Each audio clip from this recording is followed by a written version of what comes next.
Abra a sua Bíblia na segunda epístola, a segunda carta de Paulo a Timóteo. Eu vou ler 2 versículos, capítulo 1, versículo 1 e capítulo 1, versículo 12.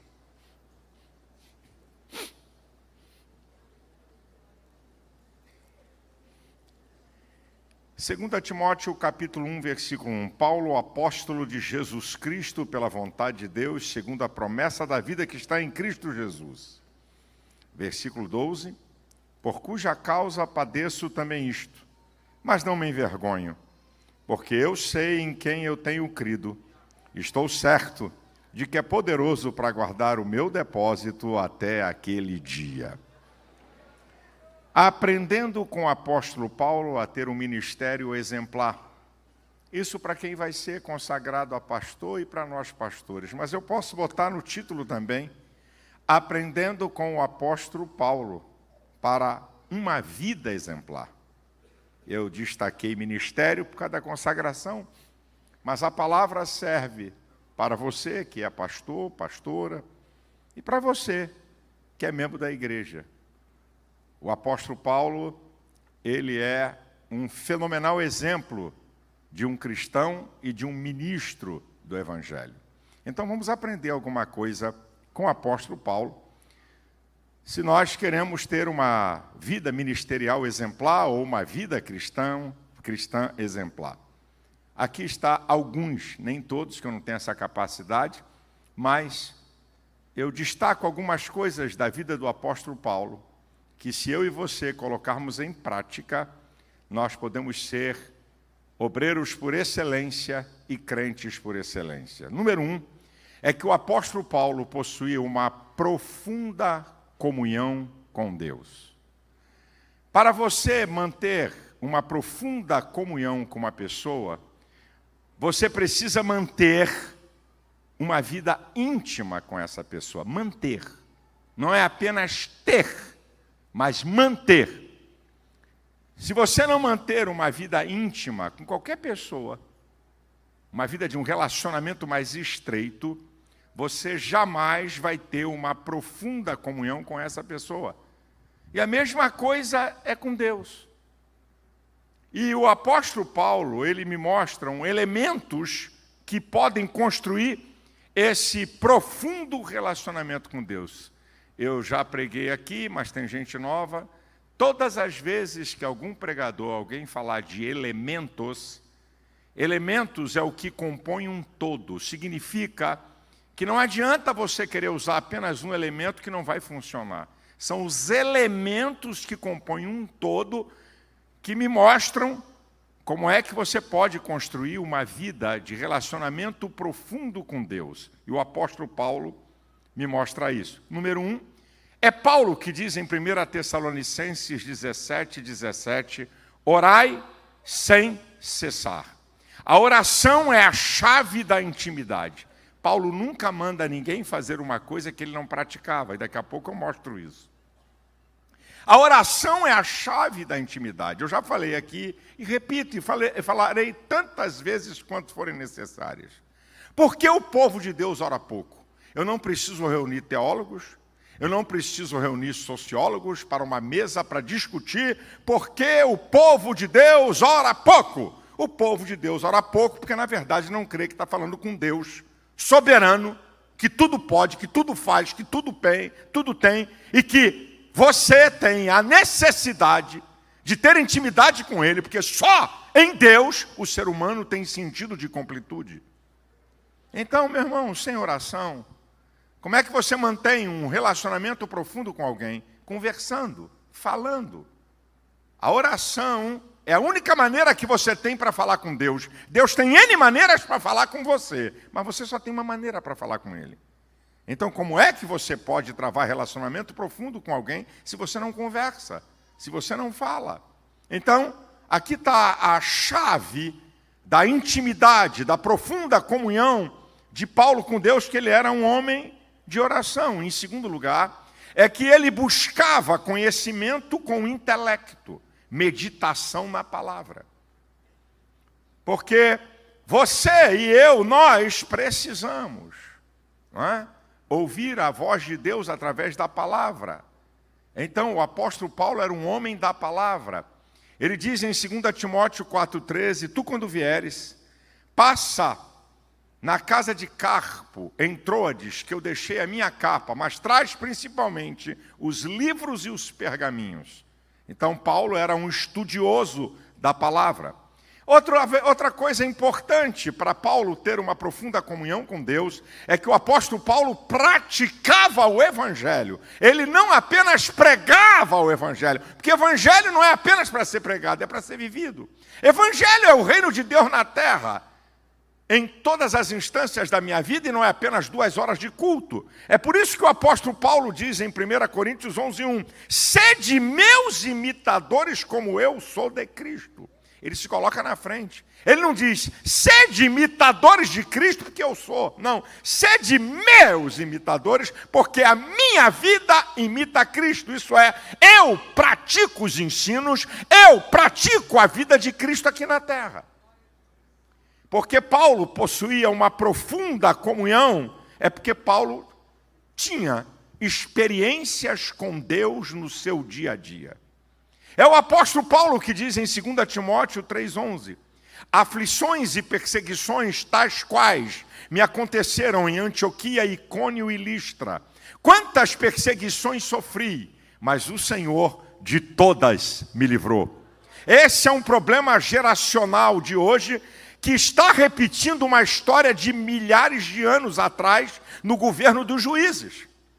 Quando Josué morre, e morre toda a sua geração, é congregada uma nova geração que não conhecia o Senhor, nem a obra que ele fizera a Israel, isso é, não tinham experiências com Deus. E esse é um problema grave geracional hoje. Nós estamos vivendo uma geração que não tem experiências com Deus. E não tem experiências com Deus porque não prega o evangelho, porque não discipula, porque não fala de Jesus para ninguém, porque não dá testemunho. Então, uma geração vivendo uma teoria evangélica. Nós estamos vendo isso hoje, gente. Isso é uma das coisas mais perigosas que eu estou observando. As pessoas estão fazendo o cristianismo de uma religião. E cristianismo de uma religião não presta, não vale nada. Porque você quer teorizar aquilo que é para se ter prática de vida. O apóstolo Paulo, ele era um camarada que tinha experiências com Deus no seu dia a dia. Não ora, não lê a Bíblia, não evangeliza. Como é que quer ter experiência com Deus? Por isso que ele era um homem de profundo relacionamento. O apóstolo Paulo era um homem de fé. O texto que eu li de 2 Timóteo 1,12, por cuja causa padeço e não me envergonho, porque eu sei em quem eu tenho crido e que é poderoso para guardar o meu depósito até aquele dia. Eu creio, eu tenho um Deus, eu conheço Deus, eu creio no seu poder, eu creio na sua grandeza. E o apóstolo Paulo, esse profundo relacionamento com Deus, é porque o apóstolo Paulo era um homem que obedecia a Deus. A obediência, eu tenho dito aqui para vocês repetidas vezes, é o mais importante princípio da Bíblia. A obediência está na eternidade de Deus, onde não havia mundo, nem planeta, nem ser humano. O reino de Deus era movido por obediência. Esse é o mais importante princípio da palavra de Deus. Está lá no Salmo 103, versículo 20. Bendizei anjos seus, magníficos em poder, que cumpris as suas ordens, obedecendo o poder da sua palavra. Deus não abre mão da obediência para ninguém. Nem Cristo, quando se fez homem, porque Deus, na sua plenitude divina, não obedece a ninguém. Mas qualquer ser que não for 100% divino, tem que se submeter a Deus. Nem para Cristo foi aberto a exceção, o Deus conosco, o Deus encarnado, como diz Colossenses 2,9, nele habita, corporalmente a plenitude da divindade, mas não foi aberto para ele. Está lá em Filipenses 2, a partir do versículo 5, e diz lá, sendo obediente, e obediente até morte de cruz. O apóstolo Paulo, ele era obediente a Deus. Em Atos, capítulo 16, a partir do versículo 6 diz que ele, passando pela Frígia e pela província da Galácia, foi impedido pelo Espírito Santo de pregar. E chegando a Mísia, intentava ir para Bitínia, e o Espírito de Cristo proibiu de pregar.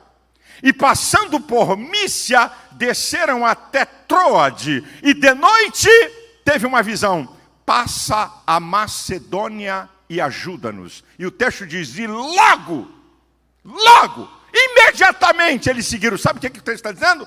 Paulo queria pregar na Ásia, e Deus queria que ele pregasse na Europa.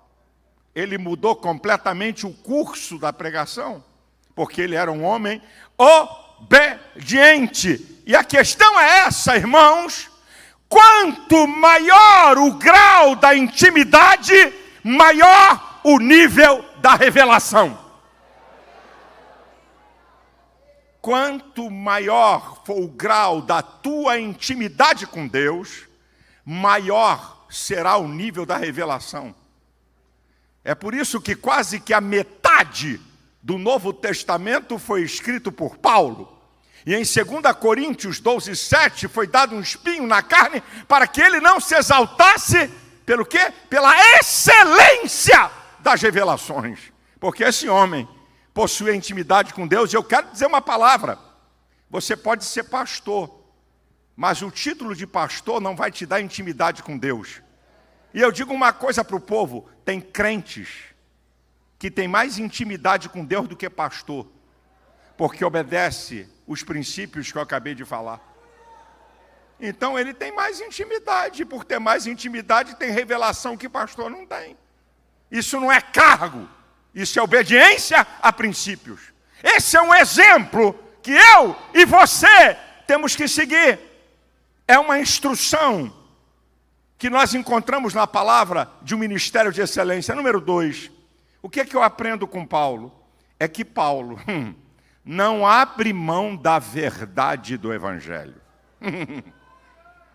Não abre mão da verdade do Evangelho. Ah, se não existisse Gálatas. Gálatas é a carta da alforria da igreja. Se não existisse Gálatas, a igreja seria contaminada pelo legalismo judaico. E quando você chega em Gálatas capítulo 2, no versículo 5, ele diz: eu não me submeti nem por uma hora para que a verdade do Evangelho permanecesse entre vós. Depois, a partir do versículo 11, Paulo resiste a Pedrão na cara. Está lá no texto, pai de igreja, porque era repreensível. E você continua lendo, ele diz assim: é porque ele publicamente repreende a Pedro, porque eles não estavam direito falando a verdade do Evangelho. Quando estava com judeus era judeu, quando estava com gentios era gentio. Você é chapéu de 2 bicos? Que história é essa, Pedro?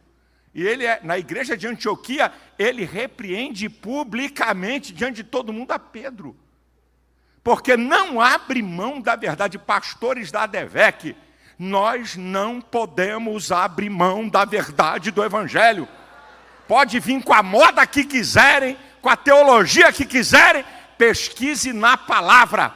Pode pregar e o fogo cair, pode pregar e virar tudo. Eu estou só conferindo o que pregam aqui, ó, com 66. Vai falando aí, brother. Vamos lá, vamos ver se está aqui dentro. Eu sou da Bleia.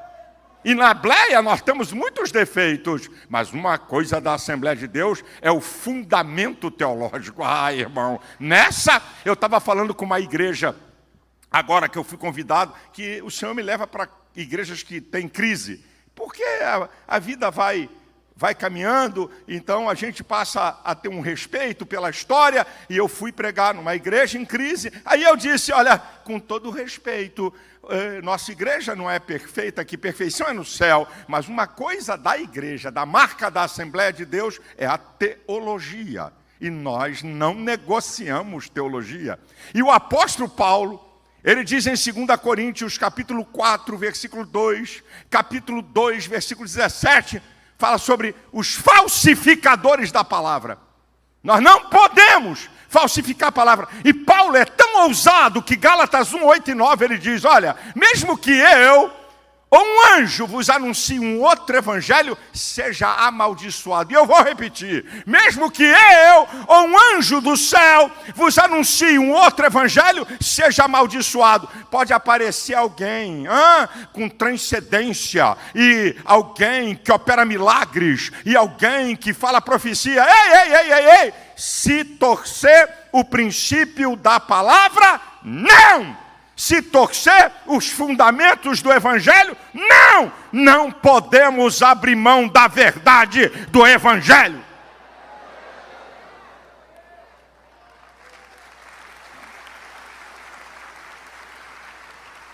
Não fica preocupado com moda. Não fica preocupado com moda. Eu falei para um pastor há um tempo atrás nosso, que gostava muito de movimento. Muito. Eu chamei ele e disse assim, meu querido, deixa eu te dar uma explicaçãozinha para você. Nós somos a igreja da palavra, então eu vou te ensinar uma coisa. Se você levar a igreja que você está dirigindo só para movimento espiritual, na hora que aparecer um movimento melhor e maior do que o seu, o povo vai embora.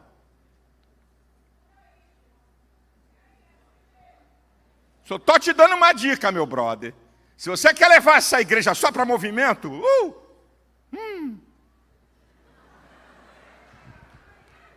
só para movimento, te prepare que a hora que aparecer um movimento melhor e maior do que o teu, você perde o povo. Agora, se você levar o povo para o fundamento da palavra, esse povo passa a ter paladar espiritual. E como diz Hebreus 5,14, que o alimento sólido é para os maduros, os quais, em razão do costume, são exercitados tanto para discernir o bem e o mal, esse povo não vai atrás de qualquer conversa. Quem está acostumado a comer picanha, quem está acostumado a comer carne nobre, quem está acostumado a comer feijão bem temperado e arroz bem feito,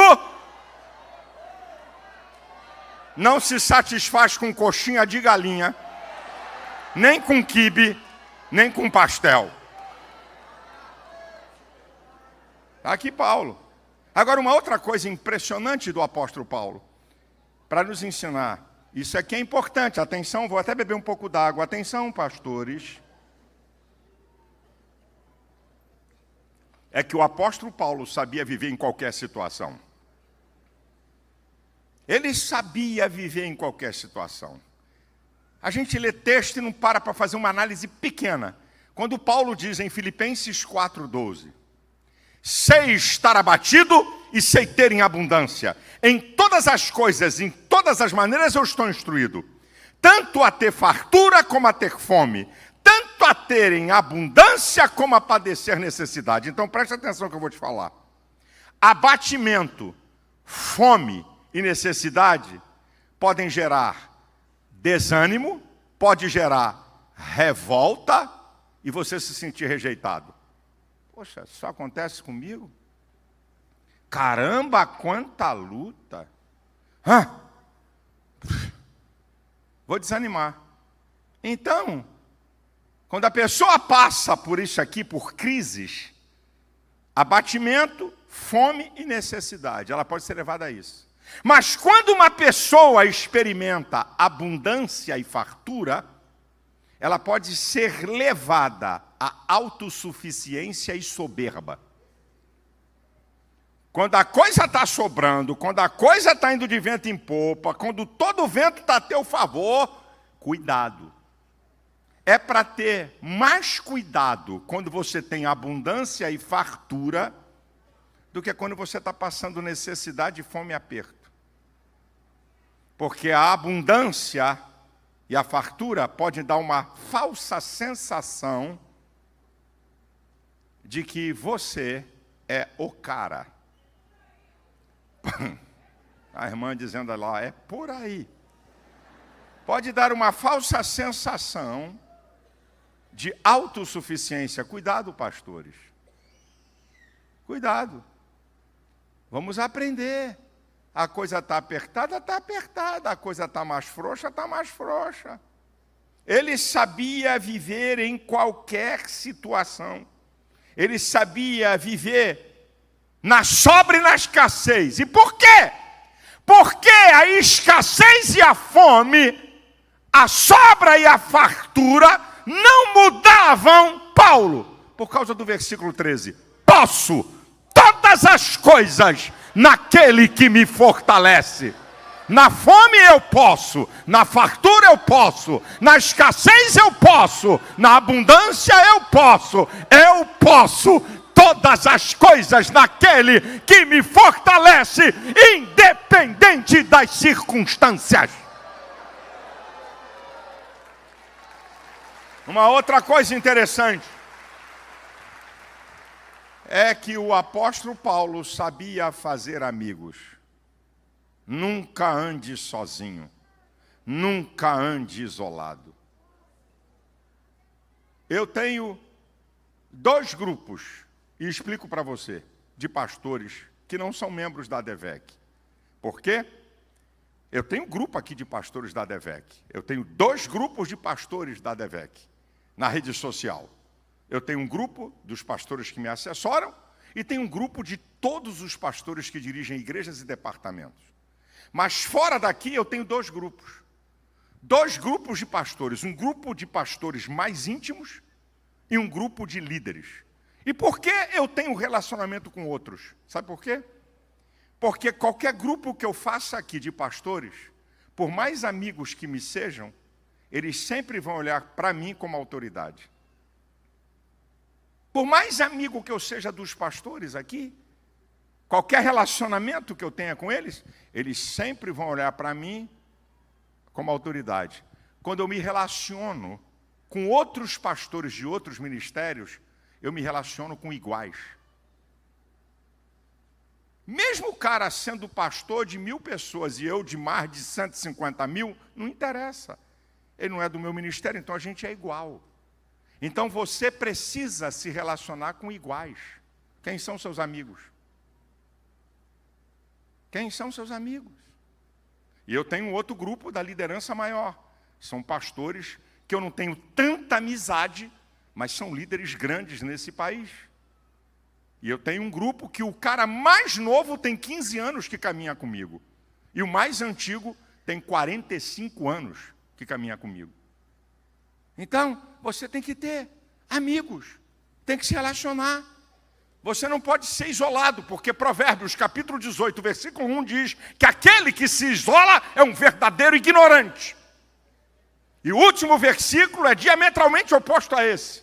O homem que tem muitos amigos pode congratular-se, porque há amigos mais chegados do que irmão. E o apóstolo Paulo tinha diferentes níveis de relacionamento. Para Tito, 2 Coríntios 8, 23, meu companheiro e cooperador. Para Epafrodito, e só para ele, Filipenses 2, 25, meu irmão, companheiro e cooperador. Em Romanos 16 tem uma lista nominal de mais de 25 pessoas, companheiros de jornada de Paulo. Quem são seus amigos? Com quem você anda? Com quem você trava relacionamento? Em quinto lugar, se você quer ter um ministério exemplar, uma vida cristã exemplar, uma coisa fenomenal do apóstolo Paulo era a maneira que ele encarava as adversidades. Isso aqui é uma das coisas mais extraordinárias do apóstolo Paulo. Como ele encarava as adversidades. Primeiro, ele não encarava o momento, mas o resultado. Por isso que ele diz em Romanos 5,3, porque sinto prazer na tribulação. A tribulação produz a paciência a experiência a esperança, e a esperança não traz confusão, porque o amor de Deus está derramado em nossos corações pelo Espírito Santo que nos foi dado. Então, para Paulo, a questão não era a tribulação, é o que ela produzia. A tribulação produzia a paciência, aprender a esperar em Deus, a experiência, saber que Deus está operando por você, e a esperança, se eu passar por outra tribulação, eu vou vencer de novo. Então Paulo olhava para o final, para o resultado. Uma outra coisa de Paulo é que ele verificava o que tinha mais importância e menos importância. Quando ele escreve em 2 Coríntios, capítulo 4, a partir do versículo 16, por isso não desfalecemos, ainda que o nosso homem exterior se corrompa, contudo o interior se renova de dia em dia, porque a nossa leve e momentânea tribulação produz em nós um peso de glória muito excelente, não atentando nós para as coisas que se veem, mas para as que se não veem, porque as que se veem são temporais e as que se não veem são eternas. Aí eu volto o filme.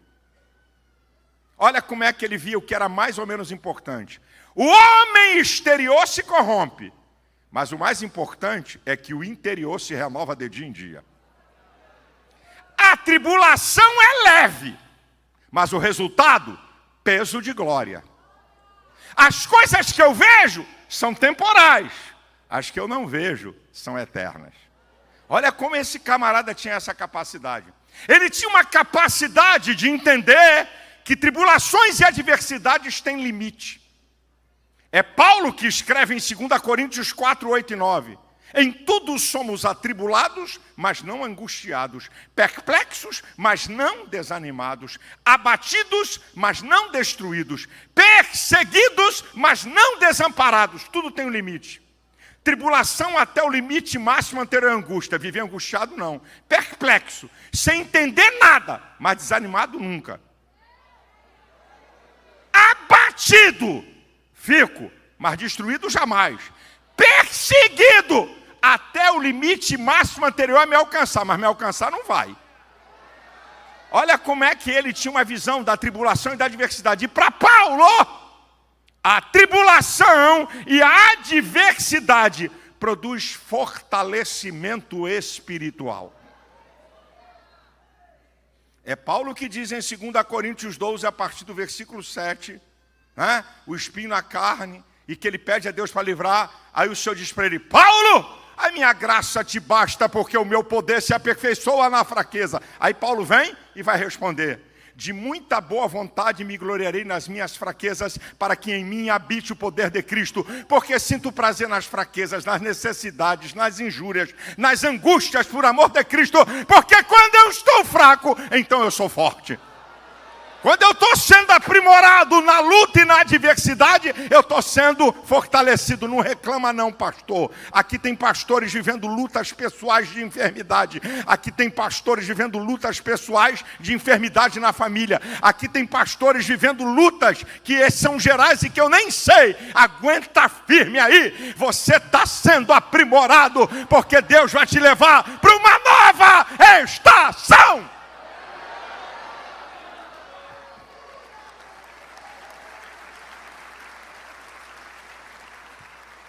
Se você quer o apóstolo Paulo como um exemplo de vida cristã e de ministério, é que o apóstolo Paulo era cheio do Espírito Santo. Em Antioquia da Pisídia, depois de uma armação de calúnia e difamação, em Atos 13:52, ele diz que os apóstolos estavam cheios de alegria e do Espírito Santo. E essa lei da física vale para o mundo espiritual. Se você está cheio do Espírito Santo, não tem vaga no teu ser para decepção, para amargura, para o desânimo, para a ofensa, para a calúnia, para a difamação. E quando Paulo diz em Efésios 5:18, não vos embriagueis com vinho em que há contenda, mas enchei-vos do Espírito. Então segura aí. O que tem na tua geladeira, pastor?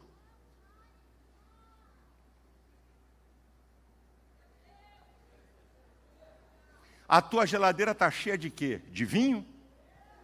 De bebida? De cerveja?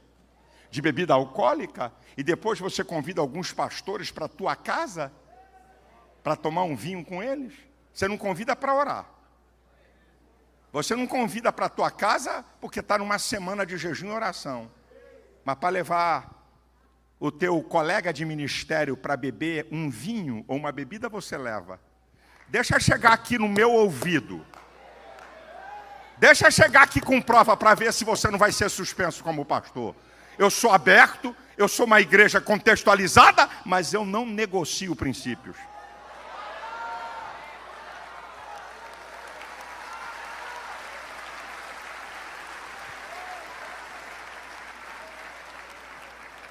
Eu não negocio princípios. Você está brincando com uma coisa séria.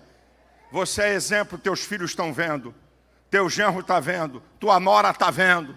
Teus netos estão vendo. E você pensa que isso é uma brincadeira.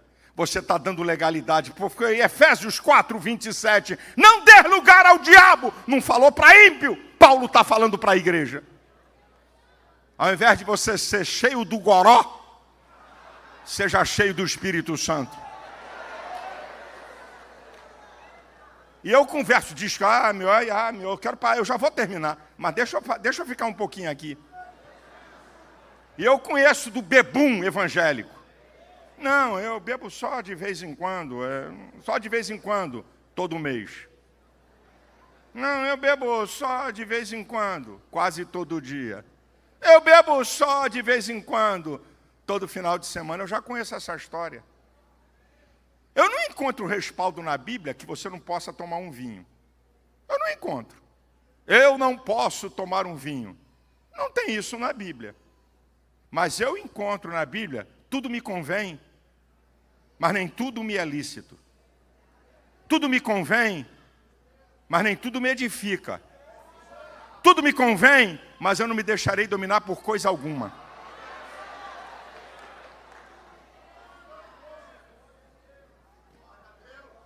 Meu irmão, é aqui que está. Vai lá, 1 Coríntios, capítulo 6 e capítulo 10, o que eu acabei de citar. Vai lá ver. Tudo me convém, mas nem tudo me é lícito. Tudo me convém, mas eu não vou me deixar dominar por coisa nenhuma. Aqui é que está o segredo. E você entra nisso e entra na lama sem ver. Você é ministro do Evangelho? Eu não suporto bebida nenhuma. Porque tem pessoas que geneticamente, o organismo dela, se não fosse crente, eu não ia ser bebum nunca. Porque eu não suporto bebida. Então, se eu tomar uma taça de vinho, para mim não diz nada, porque eu nunca vou mudar. Mas por causa da minha família, por causa dos meus netos, por causa da minha nora, por causa dos meus genros, nada de bebida. Porque eu não posso querer que eles sejam como eu sou.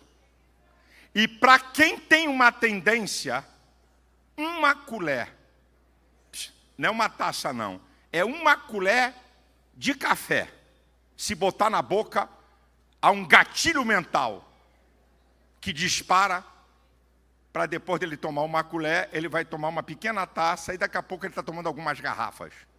E daqui a pouco ele está bêbado em algum lugar e pagando mico. Que você quer ser pastor? Quanto mais o Senhor te confia e te eleva, mais cuidado você tem que ter. Para você, diz, pastor, eu sou igual ao senhor. Uma taça de vinho não muda nada para mim. Mas por causa dos outros, nem isso eu tomo. Não é por minha causa. É por causa dos outros. E se você não prestar atenção a isso, você é exemplo. Então não seja pastor, bolotas. Então não seja. Isso vale para você, irmão. Para tua casa e para tua família, viu, queridão? Que teus filhos estão olhando para você. Tua mulher está olhando para você. Teus irmãos estão olhando para você. Os novos convertidos estão olhando para você.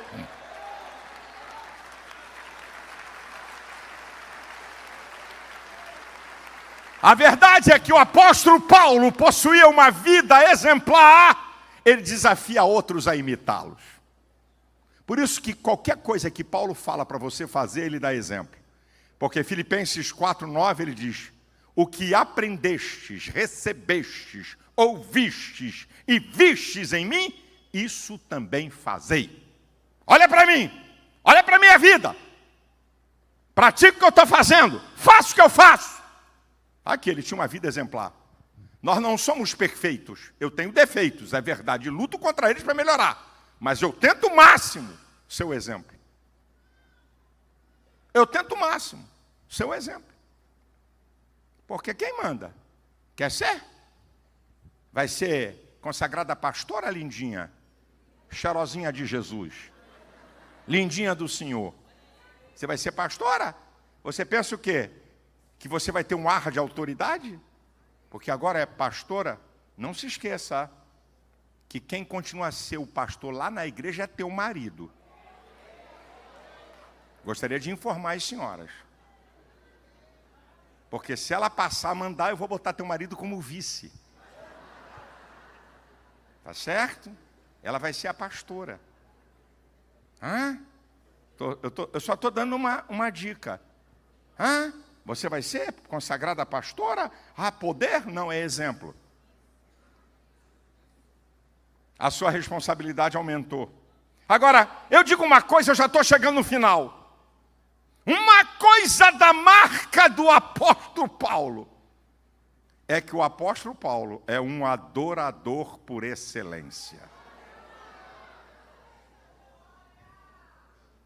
Todo mundo sabe que quando Paulo e Silas, Atos, capítulo 16, a partir do versículo 22, eles foram terrivelmente chicoteados e tiveram roupa arrancada em praça pública e sendo chicoteados sem merecer, por injustiça.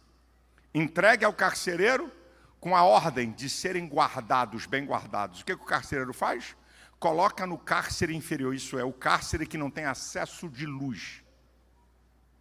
Amarra os pés pelo tronco. O prisioneiro fica misturado com fezes e urina. Lugar nojento. Mas diz a Bíblia que à meia-noite, Paulo e Silas oravam e cantavam ao Senhor, e os outros presos escutavam. Você canta na tribulação? Você não tem o diálogo entre Paulo e Silas. Ô Paulo, que furada é essa que tu colocou a gente? Rapaz, apanhamos tanto. Aí Paulo diz, você veio porque quis. Você veio porque quis. Não tem esse diálogo. O diálogo na prisão é, vamos cantar, puxa um hino aí. Talvez um hino com uma letra parecida com essa. Só para te adorar e fazer seu nome grande e te dar o louvor que é devido. Estamos nós aqui.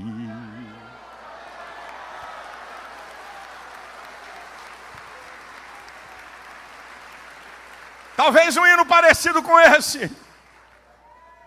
E vocês já sabem do resultado. Onde há louvor, onde há adoração, Deus procura verdadeiros adoradores. Todo tipo de gente procura a Deus, mas é Deus que procura. E disse, não, está vindo lá da cadeia, do lugar horrível, desgraçado. Está vindo uma adoração e não uma murmuração. Está vindo uma adoração e não uma reclamação. Vamos abalar aquele negócio. Ele pode abalar qualquer área da tua vida. Enviar algo sobrenatural para te dar uma vitória. Paulo é um adorador por excelência, que ele vai escrever a carta aos Romanos. A carta aos Romanos é um dos mais profundos compêndios teológicos da Bíblia. A justificação pela fé. Profunda. Difícil. Ele está escrevendo um profundo compêndio teológico. Aí ele entra no capítulo 11, onde ele vai falar sobre o futuro de Israel. Aí de repente Paulo diz assim, para! Para tudo! Para com a teologia, para com a profundidade. É o versículo 33. E ele vai cantar um hino de adoração, a profundidade das riquezas, tanto da sabedoria como da ciência de Deus. Quão insondáveis são os teus juízos, quão inescrutáveis, isso é, impenetráveis são os teus caminhos.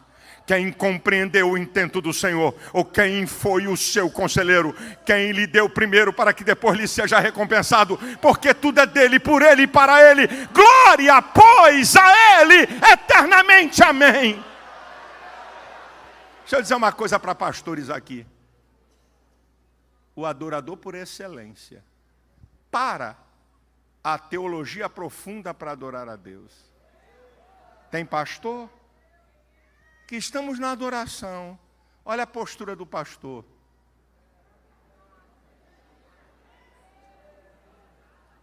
Olha a postura do evangelista. Eu estou falando de Paulo. Profundo relacionamento com Deus. Revelações que nunca ninguém teve. Arrebatado até o terceiro céu. Vamos adorar a Deus. Adora na cadeia. Adora quando está compenetrado. Sabe o que eu vejo hoje? Está o pastor ou o evangelista na hora da adoração calados. Quando sobe no púlpito, já sobe com uma rajada de língua estranha. Ué, está ganhando choque? Ligaram alguma tomada nele? E eu acho engraçado que o cara está no culto, não tem um glória, não tem um aleluia. E quando ele sobe no púlpito, dá glória a Deus aí, irmão. Dá aleluia aí, irmão. Dá glória a Deus aí. Ué, só agora que é para dar glória a Deus, aleluia? É animador de auditório? Porque eu não vi você adorando. Eu não vi você levantando a mão. Eu não vi você dando glória a Deus. Eu não vi você exaltando quando a igreja estava orando, estava exaltando. O que está acontecendo? E eu fico vendo muitos evangelistas com a cara feia, ainda cara feia. Está na adoração, o cara está com cara emburrado e fazendo bico. Aí sobe no púlpito, veste uma capa. Põe uma capa, fala a língua estranha, dá glória a Deus, cada frase tem uma rajada. Nós estamos enganados. Paulo era um adorador por excelência, que é Paulo que escreve em 1 Coríntios 10:31. Olha o nível de adorador que era esse cara. Quer comais, quer bebais, quer façais outra qualquer coisa, faça tudo para a glória de Deus. A minha vida é uma adoração a Deus. Ei, tem adorador aqui nessa manhã que pode abrir a sua boca e exaltar o Rei dos Reis, Senhor dos Senhores, digno de glória, digno de louvor, digno de ser adorado.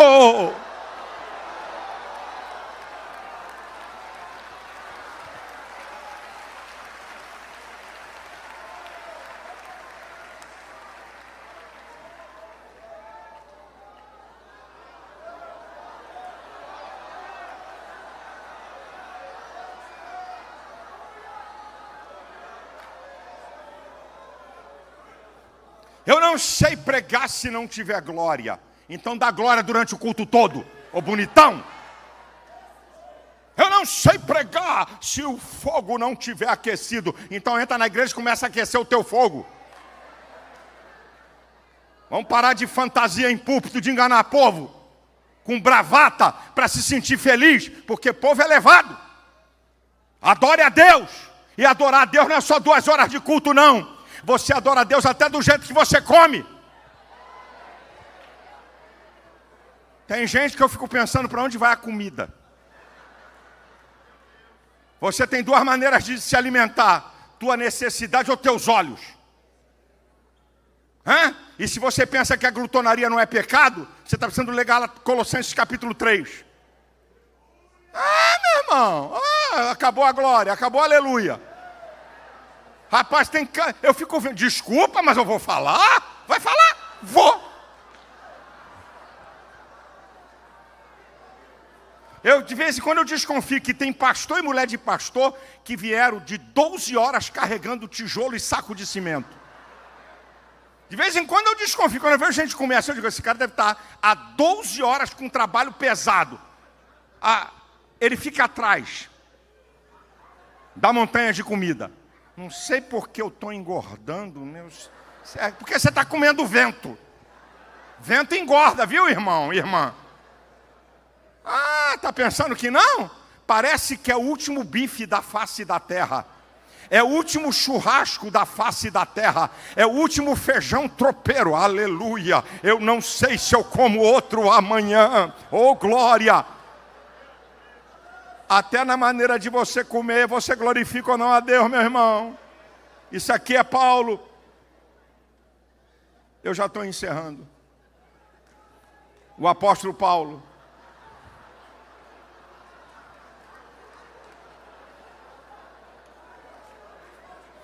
Ainda bem que eu não ouvi.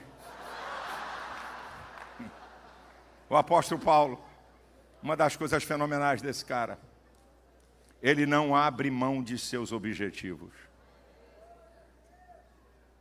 Ele não abre mão da sua chamada, ele não abre mão do propósito que Deus deu para ele. Filipenses 3, 13 e 14 é isso. Uma coisa eu faço, não é o Espírito Santo, sou eu. Nós temos uma mania de atribuir a Deus aquilo que a gente tem que fazer. Uma coisa eu faço, e é que, esquecendo-me das coisas que para trás ficam, e avançando para as que estão diante de mim, prossigo para o alvo pelo prêmio da soberana vocação de Deus em Cristo Jesus nosso Senhor. Avançando, a ideia dele é de um corredor, é um violento esforço para frente. Eu avanço, boto para quebrar, não abro mão. Eu tenho dito para muitos pastores, eu era primeiro vice-presidente da Convenção Geral das Assembleias de Deus do Brasil.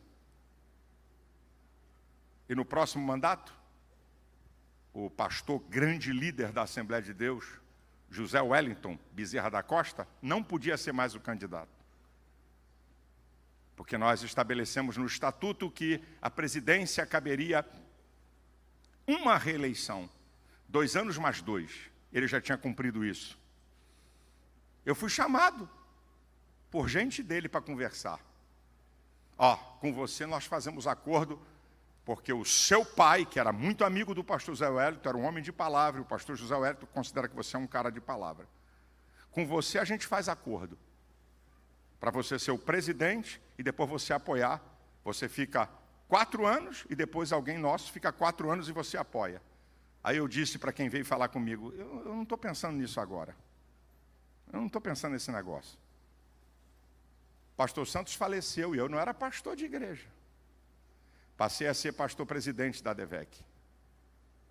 E assim que eu passei a ser pastor-presidente da DEVEC, veio aqui no Brasil, que eu convidei um dos caras mais inteligentes que cruzaram a minha vida, Dr. Miles Monroe, que faleceu num desastre de avião pela imperícia do seu piloto. E eu disse, Dr. Miles, eu acabo de assumir, tinha acabado de assumir 30 dias a igreja, como pastor. Eu acabo de assumir a igreja, mas daqui a 2 anos eu tenho a chance de ser o presidente da Convenção Geral. Me dá uma palavra.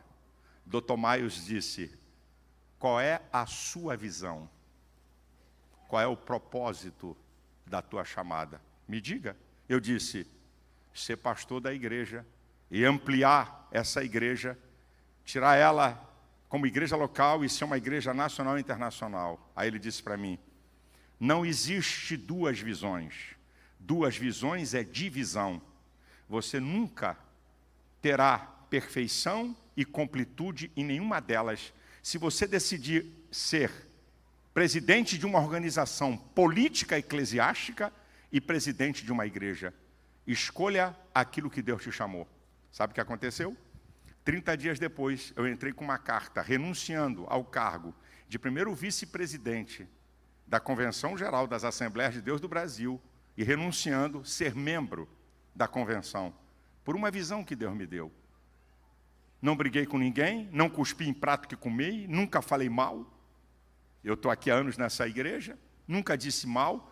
Tinha programa em rede nacional muito forte na época que não tinha advento das redes sociais. O pessoal disse, o Malafaia vai arrebentar. Mais de 800 caras queriam me seguir pensando que eu ia abrir uma nova convenção. Eu falei, ei, não quero nada disso. Pergunta ao pastor Dilton quanto telefonema ele recebeu de gente querendo se ligar a nós. Ele não quer ninguém. Segue seu caminho. Eu fico vendo o pastor, qualquer coisa quer desanimar, qualquer coisa quer mudar. Qualquer coisa, ei, pastor tem uma direção. Qual é o teu chamado? O que é que Deus quer da tua vida? Isso aqui não é negócio nem emprego. O Senhor está te chamando para onde? Pare para pensar no que eu estou te falando. Que pastor é você? Que chamada é a sua? É pastor e daqui a pouco quer deixar o ministério para virar comerciante. Você tem que escolher o que você quer. Eu fundei uma editora antes de ser pastor. E Deus sabe que eu não fundei editora para ser empresário. Eu fundei uma editora para poder ter recursos para pagar programas de televisão, porque eu era evangelista, não tinha dinheiro, e eu vi que eu podia vender material que não ia comprometer minha chamada. Eu não abri uma editora porque eu queria ganhar dinheiro. E Deus sabe o que eu oro a Ele para acontecer. Hã? O que é que você é? Você foi chamado para quê? Deus chamou você para onde? Você está aqui? Deus te colocou aqui? Deus te plantou aqui? Seja fiel. Pastor, eu estou numa igrejinha pequena. Primeiro que não tem igreja pequena. Eu não conheço esse negócio de igreja pequena. Igreja pequena é na cabeça de um homem. Se Deus confiou a você 100 pessoas e você for fiel, e Deus confiou 1 milhão a um outro pastor, quando chegar no céu, o Senhor vai dizer para você que cumpriu o teu propósito, servo bom e fiel. Você foi fiel no pouco, sobre o muito te colocarei. Não vai ter uma palavra diferente. Servão, grandão, fidelíssimo, espetacular, 1 milhão, hein, cara? Não, a mesma palavra, servo bom e fiel. Foste fiel no pouco, sobre o muito te colocarei. A dimensão de Deus não é a dimensão do homem. Não fique preocupado com demanda e com a terrível mania de comparação. Faça o que Deus está mandando você fazer, no lugar que você está, no ministério que você submeteu. E amanhã, se Deus quiser te honrar, colocando numa grande igreja, ou numa igreja maior, ou o que for, faça. Não fica fazendo biquinho porque o pastor tirou você do lugar. Ou fazendo queixinha, ou querendo amiguinhos. Isso é uma prova que você está equivocado na chamada. Para terminar, qual é o grande segredo do apóstolo Paulo? O que permeia tudo isso que eu falei? É o que está em 2 Timóteo 4, 7. Combati o bom combate, acabei a carreira e guardei a fé. Desde agora eu estou no aguardo da coroa da justiça, que o Senhor, o justo juiz, dará a mim e a todos quanto amam a sua vida. Agora para aqui. Combati o bom combate. Se você pensa que ministério é moleza, cai fora. Vai vender pipoca ou bala, ou sei lá o quê. Aqui apóstolo Paulo. É combate, é luta. Eu combati o bom combate e fui fiel à minha chamada. E sabe o que é que me sustentou? Eu guardei a fé. Eu guardei a fé. É a fé. Eu creio em Deus, creio na minha chamada, creio que Deus está comigo, não importa a luta, a tribulação, a tempestade, a adversidade, o dia mau, a injustiça, o Senhor está comigo e eu com Deus sou maioria sempre. Eu guardei a fé. O resultado, recompensa. Há uma coroa, há uma recompensa. Faça o que Deus tem te mandado fazer. Se submeta ao ministério que Deus te colocou. Seja fiel ao que Deus te entregou. E te prepare, que mesmo assim vai ter um bom combate. Mas tenha certeza que haverá uma coroa de justiça pelo teu trabalho, pela tua realização, e isso vale para todo crente que está aqui. Faça o que Deus quer que você faça, pregue o evangelho, discipule, vai ter luta, vai ter adversidade, mas vai ter vitória, vai ter coroa de justiça. Deus vos abençoe. Deus estenda a sua mão sobre a sua vida, a sua família e um ministério profícuo para a glória e honra do nome do Senhor. Amém.